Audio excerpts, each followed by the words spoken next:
Bienvenue sur Africa 24 dans cette nouvelle édition du Non-Stop Info. Au sommaire de l'actualité, près de 10 millions d'électeurs étaient appelés à élire leur président à Madagascar pour le second tour de l'élection présidentielle ce mercredi.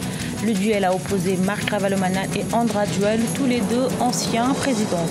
En République démocratique du Congo, la campagne électorale en vue des élections générales du 23 décembre se poursuit.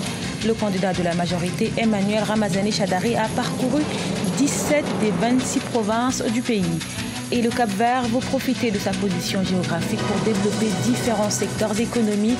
L'archipel a tenu ce mardi 18 décembre à Paris un forum pour attirer les investissements. Mais tout d'abord, jour de vote au Togo, quelques 3 millions d'électeurs sont appelés aux urnes ce jeudi pour élire leurs députés. Un scrutin sans enjeu majeur puisque la coalition des 14 partis d'opposition n'y prend pas part. Elle estime que les autorités n'ont pas respecté leurs engagements inscrits dans la feuille de route de la CEDEAO. De l'autre côté, les autorités se disent confiantes, mais la vigilance reste de mise. La force sécurité élection 2018 a été mise sur pied, soit 8000 hommes déployés. À noter que 12 partis et 25 indépendants sont en lice, soit un total de 850 candidats sur 130 listes pour 91 places. À Madagascar, 10 millions d'électeurs étaient appelés aux urnes ce mercredi 19 décembre pour élire leur futur président. Un duel entre deux anciens présidents, Marc Ravalomanana et Andry Rajoelina. Le taux de participation reste déterminant pour cette élection qui s'est tenue dans le calme mais également marquée par une faible mobilisation. Corinne Comdam. Les électeurs malgaches se sont rendus aux urnes ce mercredi 19 décembre dans le cadre du second tour de la présidentielle afin de déterminer qui deviendra le prochain dirigeant de l'île. Une affiche plutôt cocasse. En effet, l'ex-président malgache Marc Ravalomanana et Andry Rajoelina, l'homme qui l'a renversé lors d'un coup d'État en 2009, sont au coude à coude pour la magistrature suprême. Marc Ravalomanana est à son quasi-maximum puisqu'il a une clientèle socle. Et que Andry Rajoelina, qui est très présent dans les quartiers populaires et sur la côte, a encore des marges de progression. Donc disons que mécaniquement, Andry Rajoelina part avec moins de handicap. Le taux de participation va être déterminant. Pour rappel, en novembre, lors du premier tour, 45% des électeurs n'ont pas voté. Ce mercredi midi, le chef de la mission d'observation de l'Union européenne confirmait sur l'ensemble du territoire que la participation est en baisse de 3 à 4% par rapport au premier tour. Les gens sont assez désabusés, puis il y a beaucoup de gens qui sont analphabètes, des gens qui ne savent même pas qu'il y a des élections, des gens qui ne sont pas allés chercher leur carte d'électeur au Fouctan, des gens qui ne sont pas du tout intéressés. Voilà, donc tout ça fait une faible participation par rapport aux enjeux, qui sont des enjeux importants pour Madagascar des 5 ou 10 prochaines années. Madagascar a tenu sa dernière élection en 2013 et espère que ce sera son deuxième vote pacifique après le bouleversement de 2009. Les résultats provisoires de ce deuxième tour sont attendus le 1er janvier 2019. Les résultats définitifs devraient être proclamés par la Haute Cour constitutionnelle le 8 janvier. Un scrutin présidentiel se tient également en République démocratique du Congo dimanche 23 décembre. À 4 jours de l'élection, la campagne électorale se poursuit. Emmanuel Ramazani Shadary, le candidat de la majorité, était dans le Grand Kasaï avant un dernier rassemblement prévu ce vendredi, dernier jour de la campagne électorale. Reportage de notre correspondant Jacques Mboka. Le candidat du Front commun pour le Congo, Emmanuel Ramazani Shadary, poursuit sa campagne pour la présidentielle du 23 décembre. Revenu de Goma ce lundi, le candidat numéro 13 s'est envolé pour Kananga dans la province du Kasaï. À 4 jours de la clôture de la campagne, le dauphin du président Kabila a déjà parcouru 16 provinces.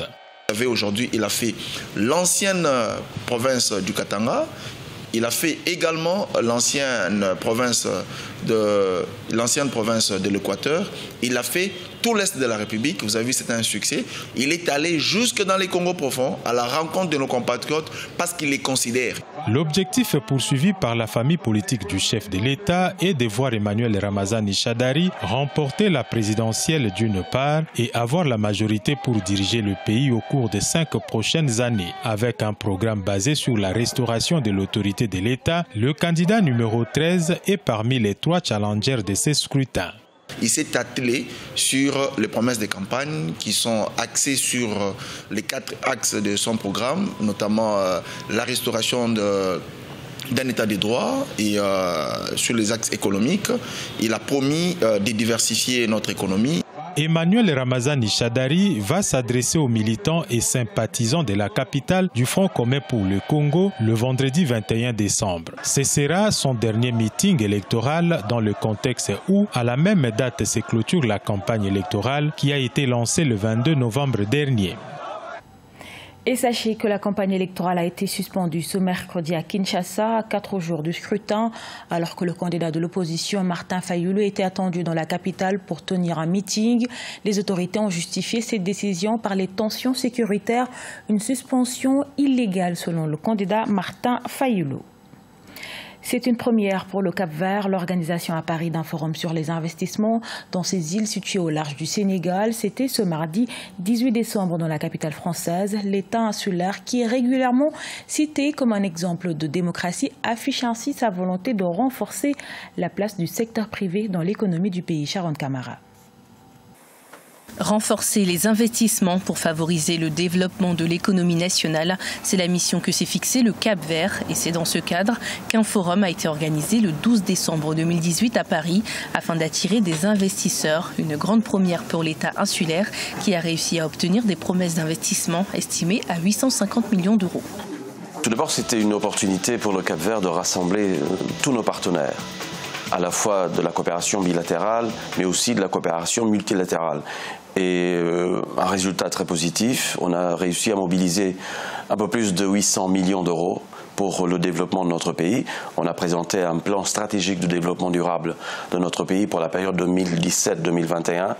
Et le fait qu'il y ait eu un engagement fort, clair de nos partenaires est quelque chose qui nous a profondément rendu, si vous préférez, contents. Parmi les principales destinations touristiques en Afrique, le Cap-Vert veut accélérer sa croissance en ne comptant pas seulement sur ce secteur qui représente 25% de son PIB.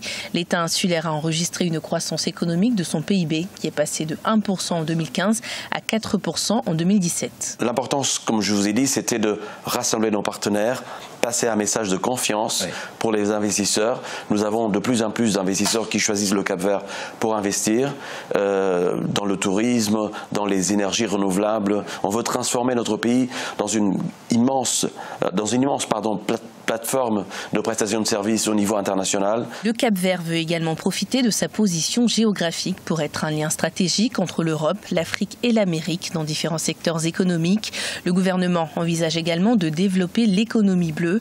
À travers ces nouvelles opportunités d'investissement, les autorités ambitionnent de favoriser la création d'emplois et la croissance économique. Des projets qui seront réalisés de manière à garantir l'utilisation durable des ressources océaniques en assurant un développement économique, social et environnemental stable à long terme. En Algérie, le déficit financier de la Caisse nationale de retraite, qui est de 560 milliards de dinars en 2018, dépassera les 600 milliards en 2019, selon son directeur général. Cette situation s'explique par le fait que le nombre de retraités est en croissance, alors que celui des cotisants reste constant. Outre le budget affecté par l'État à la Caisse en 2018, une contribution de solidarité au taux de 1% a permis à la CNR de bénéficier d'un apport complémentaire de plus de 20 milliards de dinars. Vers le rétablissement du système judiciaire dans le nord du Soudan du Sud, un tribunal itinérant soutenu par les Nations Unies a commencé à tenir des procès dans la ville de Bentiu. Ce nouveau système judiciaire devrait permettre aux accusés d'être jugés plus rapidement. Aïssa Toubari. Pour la première fois depuis plus de 4 ans, la ville de Bentiu, dans le nord du Sud-Soudan, s'est dotée d'un tribunal itinérant initié par les Nations Unies. C'est dans cet ancien bâtiment rénové avec l'aide d'une unité de soldats de la mission des Nations Unies au Sud-Soudan que vont se tenir les procès. Cette procédure judiciaire va permettre à 27 suspects qui attendent depuis plus d'1 an d'être jugés. Nous travaillons sur un système judiciaire pour que les accusés puissent être jugés rapidement. Ils devraient devraient soit être inculpés, soit être libérés s'ils n'ont pas commis de crime. Personne ne devrait être condamné sans être jugé. Sinon, ça reviendra à dire que la justice a été remise à plus tard, mais avec le rétablissement des tribunaux et des avocats pour assurer la défense conformément à la loi, c'est une bonne chose et cela m'encourage à aller de l'avant. Selon Médecins sans frontières, au cours d'une vague de violence de 10 jours dans la ville de Bentiu, des hommes armés avaient violé 125 femmes. Les victimes se sont déjà manifestées. Elles espèrent que les enquêtes en cours leur permettront d'obtenir justice. Il y a des endroits, y compris Bentiu, où l'administration ne peut pas faire appel à un juge, car il n'y a même pas de lieu de séjour, pas de palais de justice, pas d'équipement pour la salle d'audience, ni même de policiers pour assurer la sécurité. Ainsi, tout cela a empêché l'administration de faire son travail et rendre justice aux victimes. La guerre civile au Soudan du Sud a tué près de 400 000 personnes depuis 2013, selon les dernières estimations. Pour l'ONU, le gouvernement et la communauté internationale sont dans l'obligation d'assurer la justice dans le pays afin que les responsables de ces violences rendent des comptes et que leurs crimes ne restent pas impunis.